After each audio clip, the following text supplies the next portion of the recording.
विद्यार्थियों, हम बात कर रहे थे सरकार के अंगों की।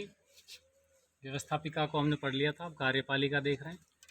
तो भारत केंद्रीय जो कार्यपालिका है उसमें कल मैंने आपको बताया कि इसमें राष्ट्रपति, उपराष्ट्रपति, प्रधानमंत्री, उसका मंत्री परिषद और महान्यायवादी शामिल होते हैं। हम पहले राष्ट्रपति को देख रहे हैं, तो आज राष्ट्रपति से संबंधित तो अन्य जानकारी प्राप्त करेंगे। सबसे पहले कि राष्ट्रपति का निर्वाचन कैसे होता है। तो भारत के राष्ट्रपति का निर्वाचन एक निर्वाचक मंडल के द्वारा होता है, ध्यान रखना।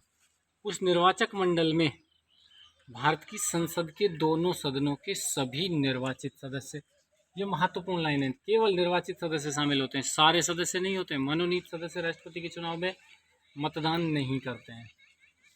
फिर सभी राज्यों की विधानसभाओं के निर्वाचित सदस्य, विधानसभाओं के, ध्यान रखना, राज्य की जो विधायिका होती है वो विधानमंडल कहलाती है। कुछ राज्यों में ये द्विसदनात्मक है, लेकिन जहाँ द्विसदनात्मक है वहाँ पर भी केवल विधानसभा के सदस्य, और जहाँ एक ही सदन है तो वो तो विधानसभा है ही।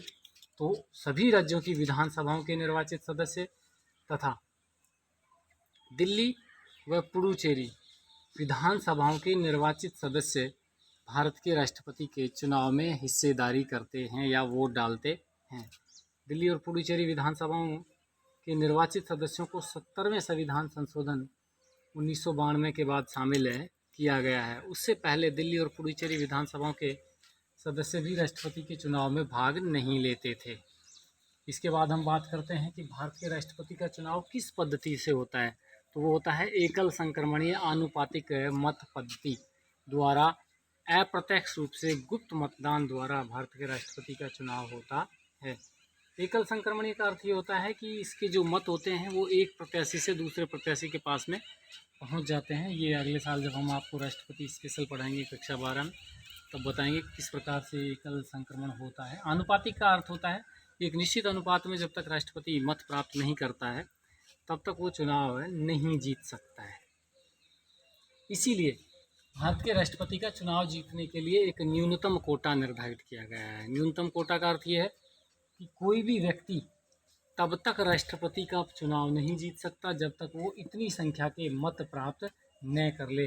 और वो न्यूनतम कोटा के मत प्राप्त करने का सूत्र है डाले गए वैध मतों की संख्या बटा में निर्वाचित होने वाले सदस्यों की संख्या प्लस 1। भारत के राष्ट्रपति के पद पर एक ही व्यक्ति निर्वाचित होता है। इसका मतलब ये हुआ कि निर्वाचित होने वाले व्यक्तियों की संख्या 1, उसमें एक और जोड़ देंगे तो डाले गए वैध मतों की कुल संख्या में 2 का भाग दे करके जो भागफल आता है उसमें फाइनली एक और जोड़ देंगे। इतने मत प्राप्त होना अनिवार्य है और ये मत प्रथम वरीयता के होने चाहिए, तभी कोई व्यक्ति भारत के राष्ट्रपति के पद पर चुनाव जीत सकता है। उसके बाद राष्ट्रपति को पद से हटाना या पदच्युति, राष्ट्रपति को पद से हटाने की प्रक्रिया महाभियोग कहलाती है। पूछा जाए कि महाभियोग क्या है तो सीधा सा उत्तर तो ये दे देंगे कि भारत के राष्ट्रपति को पद से हटाने की प्रक्रिया महाभियोग कहलाती है। संविधान के अनुच्छेद 61 के अनुसार भारत के राष्ट्रपति को पद से केवल एक ही स्थिति में हटाया जा सकता है और वो ये कि यदि भारत का राष्ट्रपति संविधान का अतिक्रमण करता है, अर्थात संविधान के विरुद्ध काम करता है। अब इसको हटाने की प्रक्रिया क्या है, तो जब एक बार ये बात साबित हो जाए कि राष्ट्रपति संविधान के विरुद्ध कार्य कर रहा है या उसका उल्लंघन कर रहा है, तो कोई सा भी सदन, संसद का कोई सा भी सदन, लोकसभा भी राज्यसभा भी, अपनी कुल सदस्य संख्या के कम से कम 1/4 भाग सदस्यों से राष्ट्रपति को पद से हटाने की प्रक्रिया लागू कर सकती है। उसके बाद ये प्रस्ताव पारित होने के बाद जरूरी है कि दोनों सदनों में से कुल सदस्य संख्या के साधारण बहुमत और उपस्थित और मतदान में भाग लेने वाले सदस्यों के 2/3 बहुमत से वो प्रस्ताव पारित होना चाहिए।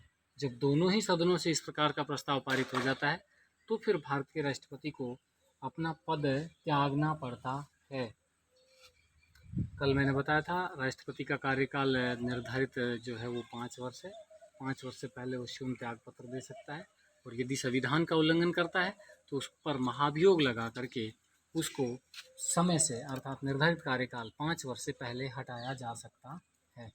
आज के लिए इतना ही, धन्यवाद। बोर्ड पे जो लिखा है इसको आप नोटबुक में उतार लेंगे।